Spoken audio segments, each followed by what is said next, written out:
when we talk about the menstrual cycle, are we practicing true female empowerment?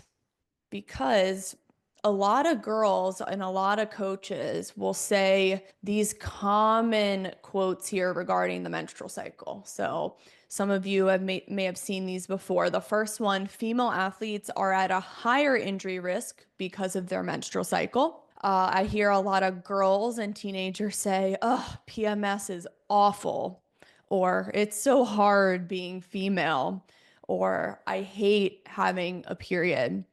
Now, are these empowering for our girls? Is the self-talk they're giving empowering?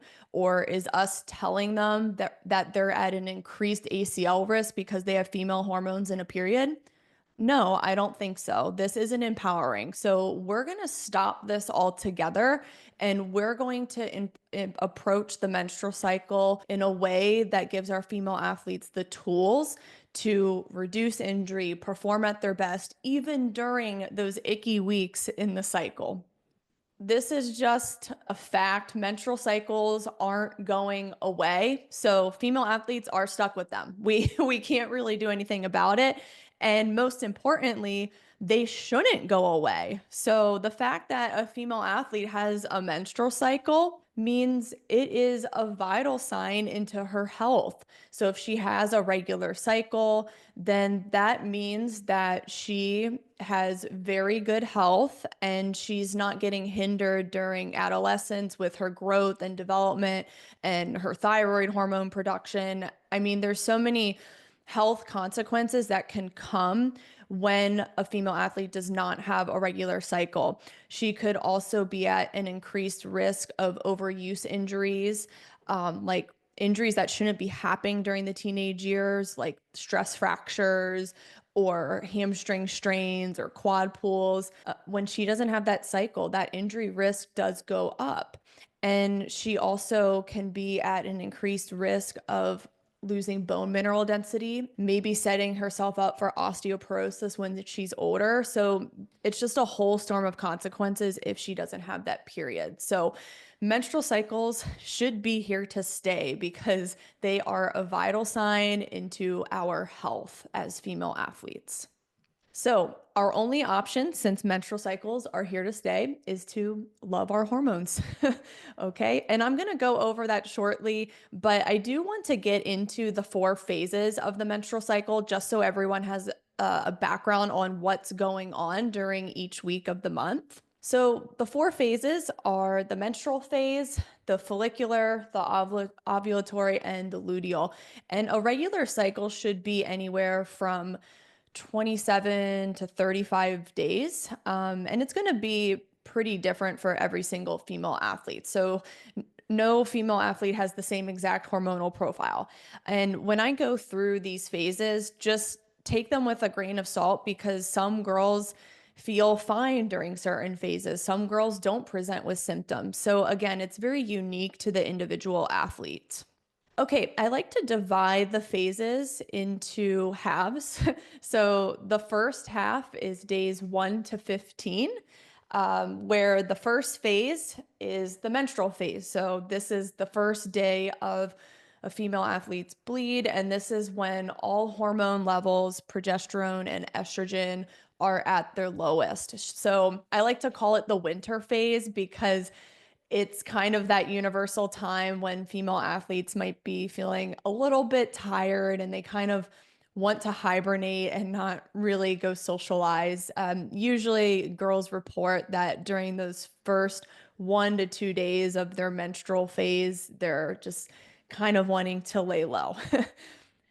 All right, on to the next phase is the follicular phase. Now, I like to call this spring because this is when she kind of comes out of her shell and is ready to get outside and socialize. And this is when she releases the follicular stimulating hormone and then estrogen begins to rise. So those hormones are starting to increase a little bit, which means she's getting a little bit of energy back. And this is really that golden phase of the month where female athletes literally feel at their best.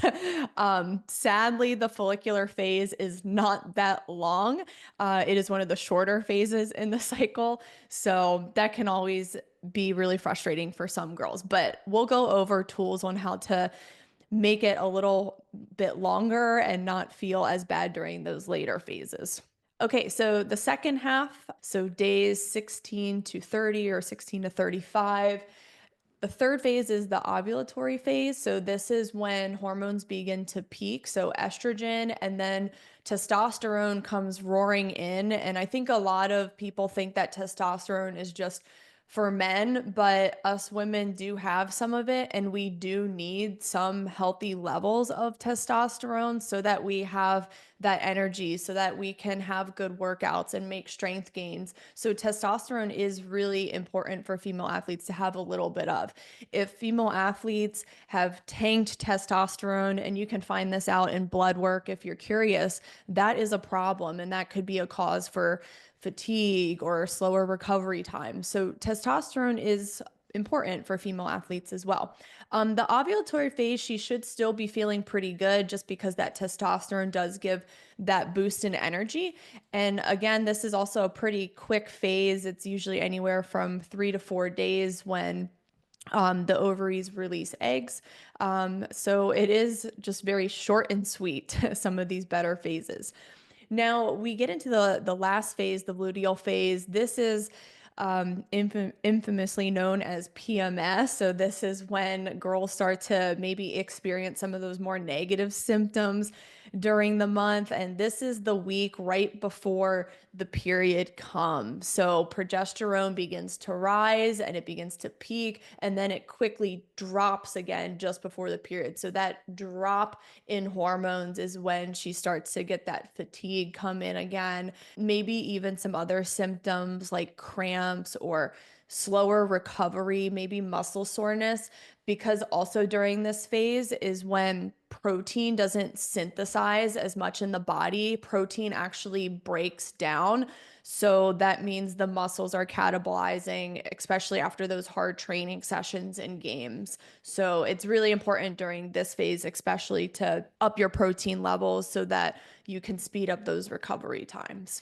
Okay, so here's the recipe for loving your hormones, and I like to divide it into 3 different ingredients. So the first one is proper training. So if we really want to take advantage of our testosterone levels, for example, we want to be doing consistent strength training.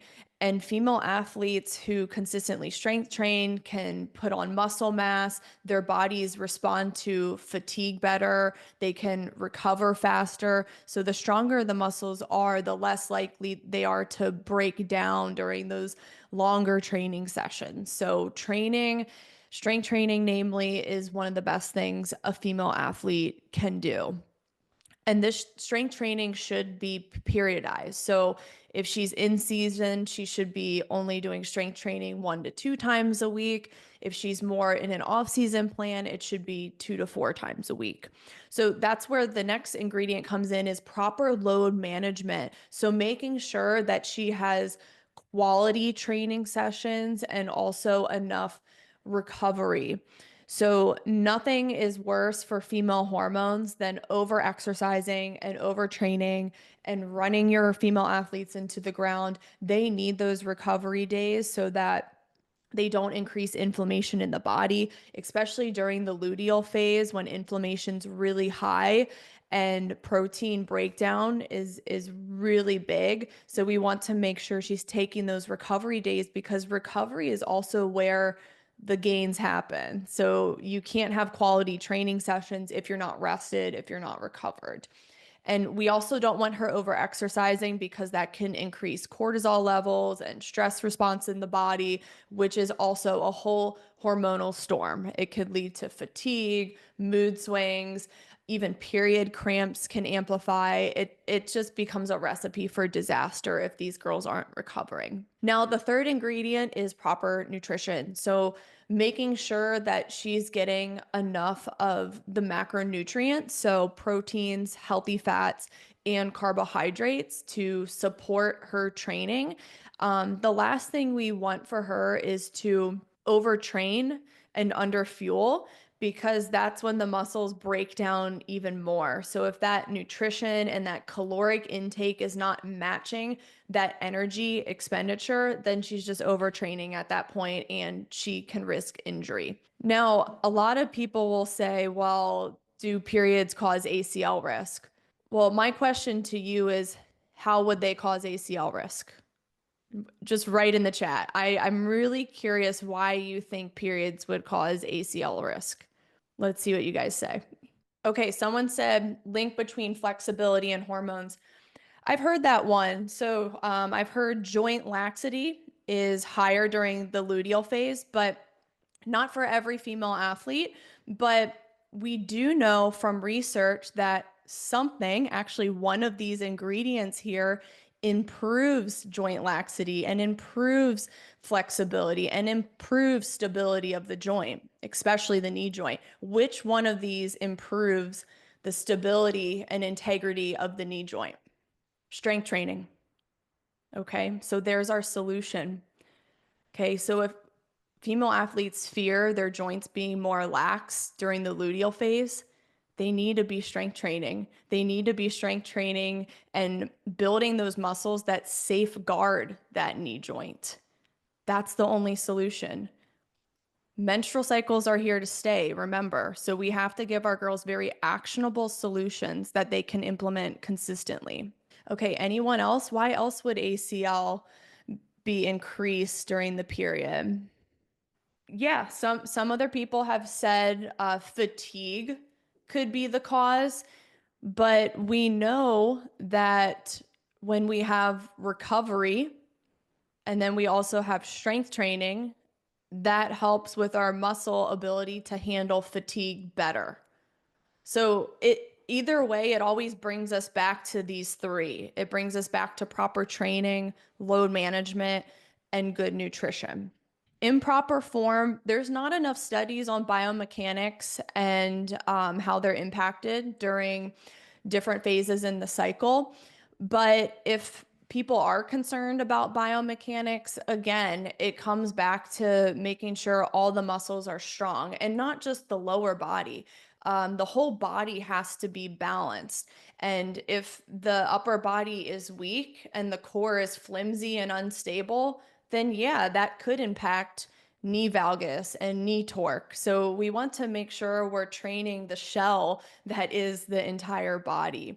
So again, it always comes back to these three. It always comes back to these three. But people still want to tell female athletes, oh, well, you have cycles, ACL risk. But it's like, no, I want to give them solutions. I want to empower them with strength and getting in the gym and having off days and periodizing their load and eating healthy foods and getting enough calories, because that's going to give them energy. That's going to give them good form. That's going to make them resilient to injury. It always comes back to these.